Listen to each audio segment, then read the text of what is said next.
salaamaaleykum chers internautes tey seen présentatrice bi dafa daw Amina ñu koy nuyu de passage donc aujourd'hui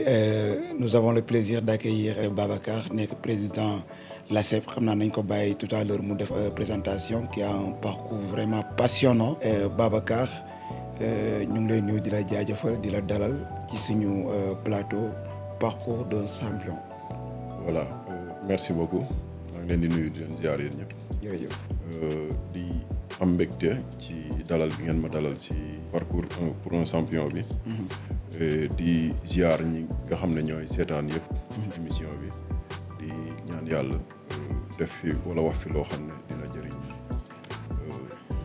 ñi koy déglu. alors sëñ Babacar balaa ñuy xóotal bu baax a baax ñu ngi jóge ci Sacre des Lions ñu remporter li nga xam ne moom mooy suñu deuxième étoile.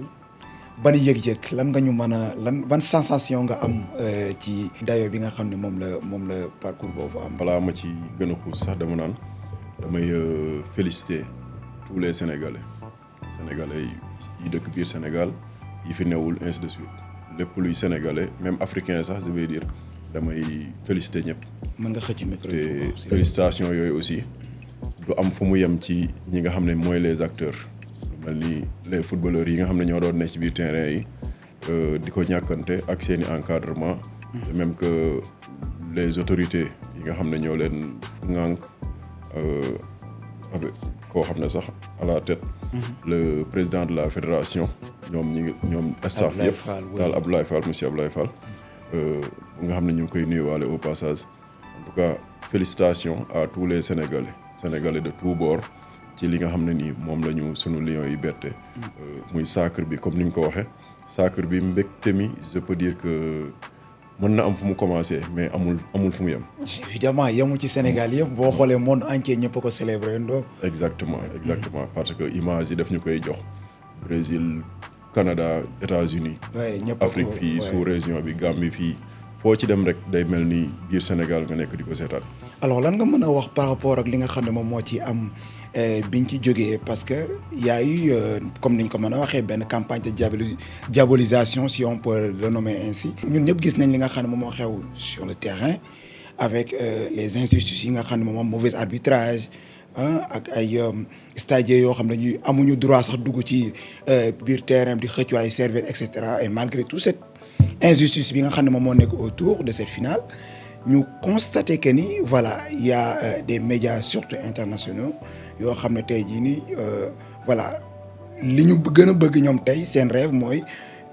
CAF wala FIFA daal di sanctionner Sénégal nan nga jàngatee loolu. voilà loolu ni ma koy jàngatee ci ñaari volet lay doon rek parce que aussi comme ni ñuy wax ñaari bàyyi ma sax boo leen fekkee ñuy histoire wala genre. forcément di nga am foo bokk dina am foo for avec ay arguments yoo xam ne moom ngay avancer. mais ñun alhamdulilah li nga xam ne ñun Sénégal am na foo xam ne fa lañ ko teg te gëm nañ ne jusqu'à la preuve du contraire ñooy ne ci dëgg. su ko defee nag beneen côté bi fi ma leen di comprendre mooy ku ci ne mën na am ñu ci bari ku ci wax rek ba pare di nga xam ne kii am na lu ko tax a jóg parce que boo jëlee ñoo xam ne éventuellement suñuy futur adversaire lañ. da ngay sentir. oui ak coupe du monde bii di ñëw. surtout la France da ngay sentir peut-être je sais pas du mën a ragal wala affaire yooyu mais sóoraale boo xam ne dañu koy sóoraale genre yooyu yëpp. dëgg la coow li bëri na ci sacre bi kenn ku ci nekk ak ni nga koy gisee kenn képp ku ci wax rek dinañ xam sa position ak li la tax a jóg. alors nga nekk douanier. de profession homme de terrain naka ngay allier. li nga xam ne moom mooy sa profession bi nga xam ne voilà en tant que douanier ak foot bi naka ngay def ba allier les deux. merci beaucoup encore foofu aussi dina sawar ci répondre ci au passage di ci nuyu sama collègue yëpp cat ba cat di leen ziar aussi di bég ci ñoom ci résultats yi nga xam ne wala ci contribution bi nga xam ne ñu ngi koy def ci réew mi ñoom prouvé nañ que ne. dëkk ci dëkk bi ak bokk ci dëkk bi importance bi muy apporter comme niñ ko mën a waxee rek. ci en grosso modo. ñu ngi bay seen waar ci réew mi te gàcce ngaalaama yàlla nañ gën a continuer noonu. li tax ma leen di gën a remercier mooy côté boobu peut-être comme ni nga ko waxee mën na raar mais aussi comme ñun ñi nekk ci biir doon ay acteurs duñ ne dafa raar parce que ñun suñu biir parce que sport comme ni ñu koy waxee sport dañ ko digle fépp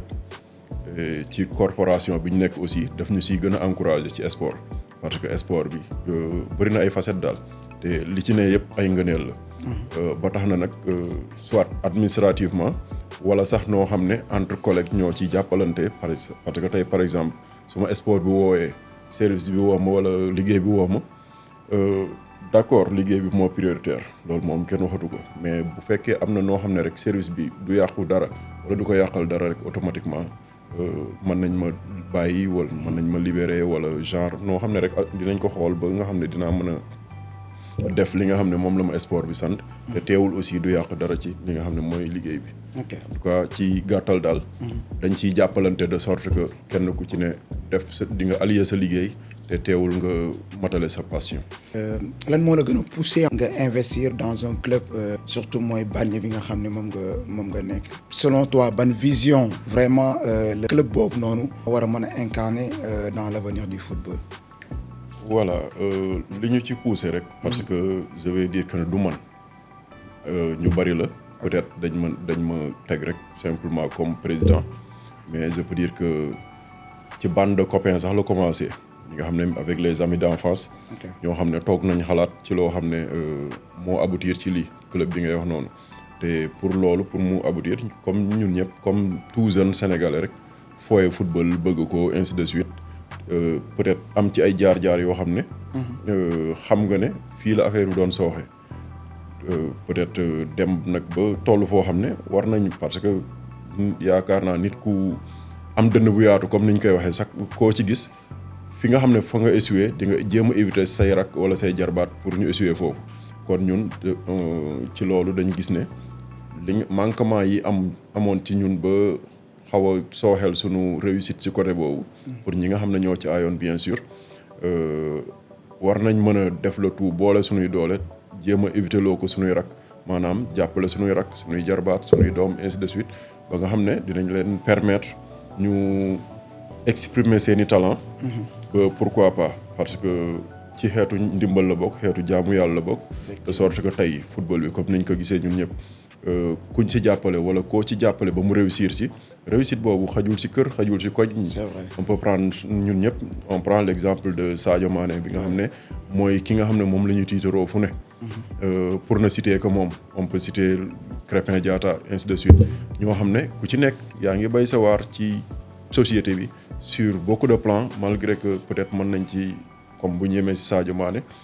ñu bari bu ñu xamee Bambali tey c'est grâce à Sadio Mané le monde entier bu xamee Bambali c'est grâce à Sadio Mané lan moo ko waral football bi ko waral noonu moo yóbbee ba nga xam ne peut-être avec dënn bu yaatu bi may wax mooy xol bu yaatu pare pour dimbali askanam ainsi de suite mu defal leen li nga xam ne moom la leen defal te loolu yëpp la base c'est le football quoi. alors Krépin Diatta nekk sa xarit ban relation nga am ak moom ak la nga ñu mën a wax ci moom. voilà Krépin Diatta je vais dire que sama xarit la sama rakk la sama lépp la pour ne citer que loolu relation jàmm relation mag a rak ainsi de suite nga xam ne peut-être du ñàkk loo xam ne yu bari dañ ciy waxtaan loo xam ne peut-être daf ko concerné comme man aussi mën na am ma jël loo xam ne daf ma concerné ma exposé ko ñu waxtaan ainsi de suite sottante xalaat comme frère rek entre frère li ma mën a wax ci moom mooy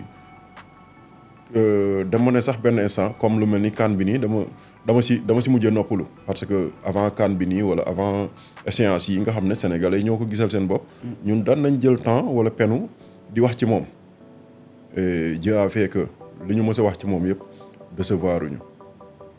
CAN bi wala échéance yi daf ci profito pour jox ñu dëgg parce que loolu dafa neex à un moment donné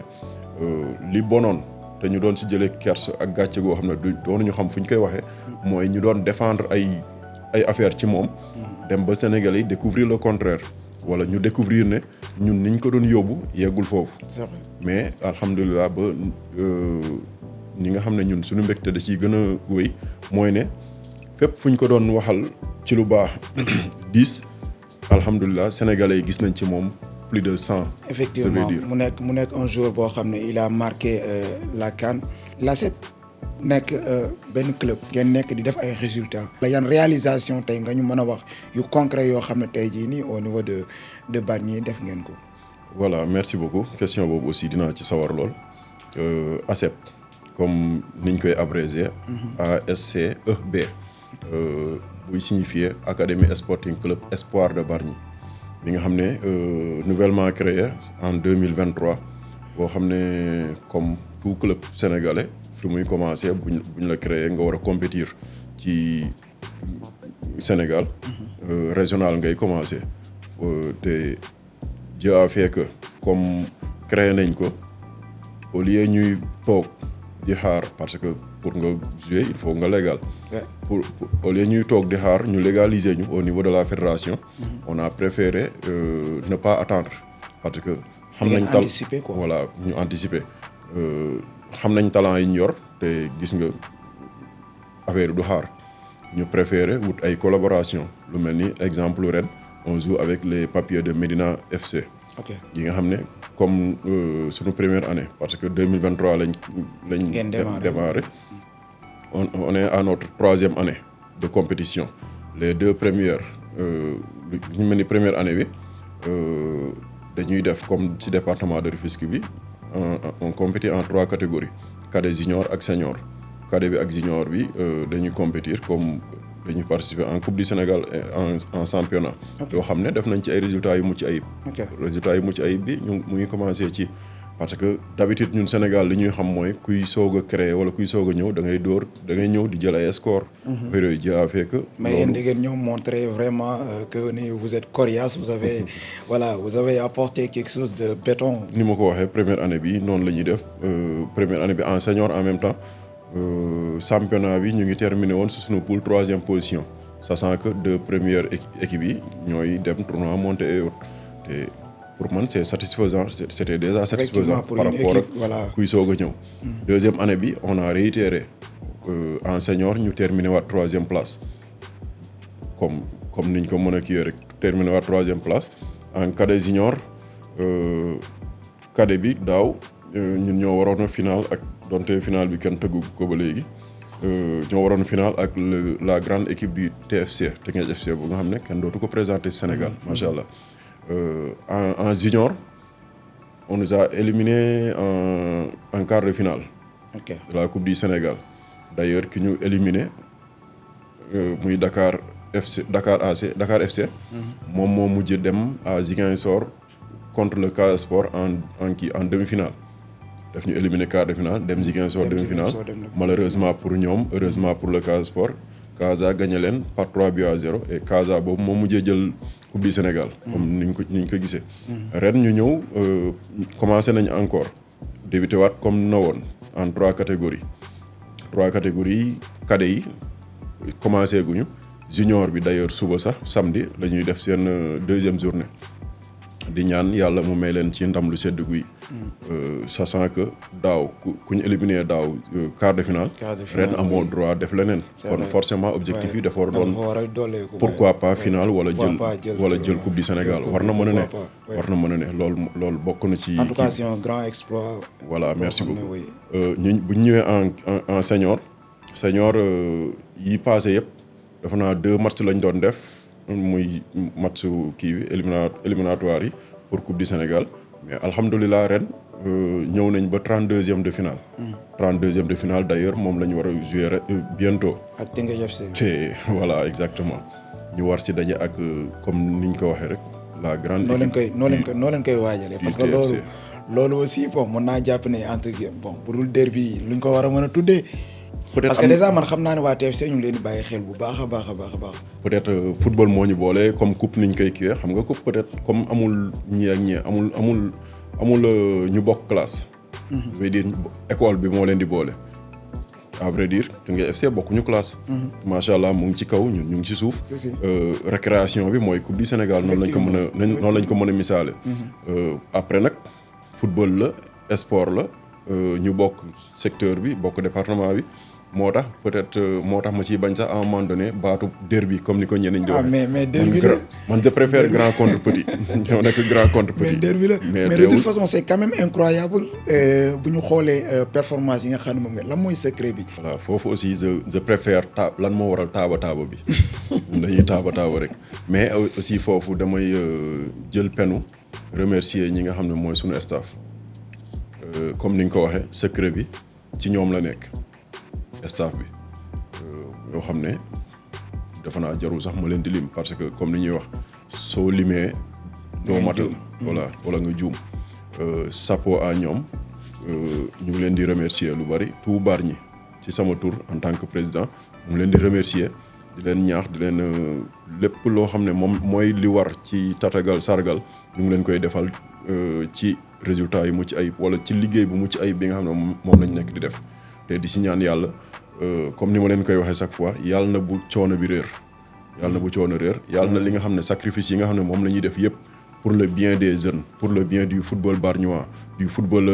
rufisquois du football sénégalais dans sa globalité yàlla na bu mu réer doonul rek comme li nga xam ne moom lañ nekk di xaw a soulever tuuti wala li nga xam ne moom lañ nekk di soulever nii ci durée bi malgré que am na ñu fi ñëw jaar ainsi de suite parce que affaire yi noonu lay demee rek en football joueur comme staff comme ñeneen ak ñeneen dañuy ñëw di jàll mais ñi fi jàll ak ñi fi nekk ñi ñëpp ñu ngi leen di tatagal di leen tiiral suñu chapeau di leen reconnaître sacrifice yi nga xam ne moom lañ def pour ñun pour joueurs yi ainsi de suite te ñaan yàlla peut-être comme ni ñu ko waxee coono yu bañ a réer mooy résultats yi suivre te résultats yi suivre yooyu vu qu'on est à la 3e année suñu borom mën na ko def à tout moment parce que je touche du bois mais lu mel ni war a xëy dajeek sunu mag sunu kilifa ci football muy la Teungueth FC am na ñoo xam ne si ñun boo leen yeewoon wala juste avant tirage boo leen ko waxoon mën na am duñ ko gëm malgré nag bi nga xamee bi ñu demee ba war a dugg ci 32e de finale on peut dire que ñun ñoo tooñ suñu bopp mënati nañoo dajeek ku ne parce que ñi nga xam ne ñoo apte ne fa yëpp mën nañoo dajeek ñoom muy wala sax mu bañ a nekk fi di lim muy toutes les grandes équipes yi nga xam ne moom lañ fi gis Teungueth FC Casa Jaraaf ainsi de suite ñoom ñëpp ba ci Asel ñoom ñëpp daal war nañoo mën a dajeek ñoom dès l'instant ñu dugg fi nga xam ne ñoom ñoo fa nekk ñoo ko moom ainsi de suite te foofu aussi fi ñu dugg yàlla na bu ñu fa gaaw a génn te yàlla nañ fa continuer sax dëkk ñoo fekk si leen fa cohabiter ak ñoom lépp pour le bien du football. Inch'Allah. Où voyez-vous l'ASEP dans 5 ans entre la formation des jeunes, l'élite du football sénégalais? Quelle est votre priorité en fait en quelque sorte? Voilà, notre priorité n'est autre que, comme nous le disons à chaque fois, le travail. Le travail. L'objectif reste le travail. Encore travailler, toujours travailler, comme le dit notre grand-père, notre ex-président Abdoulaye Wade. Liggéey, encore une fois liggéey. Mooy sunu objectif dans 5 ans, dans 10 ans yàlla nañ ko fekkee jàmm te tal ko ñun ñëpp. Liggéey boobu nag li ciy tege parce que comme ni ñu koy waxee à un moment donné c'est du concret 1 + 1 = 2 ku liggéey résultat yi day suivre forcément malgré que entre guillemets wala forcément entre guillemets malgré que liggéey résultat bi ci loxo borom bi la nekk mais li dàq mooy te li nga xam ne mooy gën a dalal xel mooy nga liggéey après nag le résultat sunu borom la su loxo sunu borom la nekk te 95% de liggéeykat yi dañ koy fayeeku. En tout cas ni ngeen nekk di liggéey nii. On espère bien que voilà ñu am ay pépites yoo xam dañ fay jóge aussi dugg équipe nationale pourquoi pas jël relève bi loolu aussi am ngeen ci yaakaar je pense. Voilà exactement loolu aussi am nañ ci yaakaar parce que comme lu mel ni année passée équipe nationale des jeunes bi ñuy defaat ratissage pour xool les talents ñun amoon nañ ci des prétendants. Okay. Malgré que malheureusement on va dire jotuñu am des joueurs cooptés ci liste définitive bi mais amoon nañ ci ay prétendants te loolu xam naa peut-être suñ continuer ci lancé bi malgré que yàkkamtiwuñu te joxantewuñu ci rendez-vous ak dara dans les meilleurs délais war na mën a nekk. Okay. te pour mu nekk noonu comme ni ko académie yëpp wala équipe yi yëpp di alimenter muy sunu équipe nationale yi nga xam ne moo ñuy jural satisfaction yi nga xam ni moom la ñu am ni ci ñaareelu étoile yi wala ñaari étoiles yi macha allah bëgg nañ ci contribuer parce que ay sénégalais ñoo koy liggéey tey sénégalais yi koy liggéey ñun la yow la keneen ak keneen la. effectivement ku ne comme ni ñu naan ku ne war a mën a béy waaram ci waar wi. nga xam ne gaal gi dina voilà gaal gi dina voilà exactement. pour gaal gi mën a dem de l'avant. effectivement alors mënuñoo waxtaan ak yow ba pare te duñu wax. lan mooy sa lien ak Casa Sport lan nga ñu mën a wax foofu. voilà merci beaucoup foofu aussi bokk na ci li ma ciy gën a neex ma ciy wax mooy li ma boole ak Casa Sport en premier bëgg la bëgg bi ça date pas d'aujourd'hui parce que yaakaar naa suñuy at boo ci génnee loo xam ne moo ñuy yóbbu ci bëgg boo xam ne dem na ba les années 2000 kon mu ngi bëgg a yàgg bëgg bi dafa njëkkee ci ñoom seen mentalité supporteru Casa Sport boo ne supporteru Casa Sport laa rek dans tout le Sénégal am na loo xam ne moom lañ lay bàyyee xel muy lan liñ lay étiqueté sportivité fair play exemplarité pour ne citer que loolu et dama gëm lool ci football pour wax ci benn anecdote sax su ma juumul matchu Sénégal Nigéria su ma juumul biñ doon kii commémoré kiiwu naufrage bateau le Joola match boobu dama daw cours pour seetaani match boobu su ma juumul période koor la woon quelque chose comme ça ma teel a daw cours pour mën a am place am place boo xam ne dama le plus place boo xam ne bu gën a jege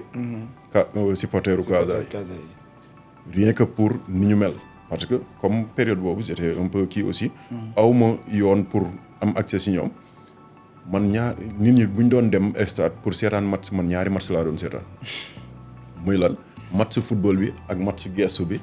pour supporteru Casa yi te loolu de nos jours dama koy gis sax étant seen biir damay gis ñoo xam ne bokkuñu Casa wala firi mais dañuy jéem a ñëw approché pour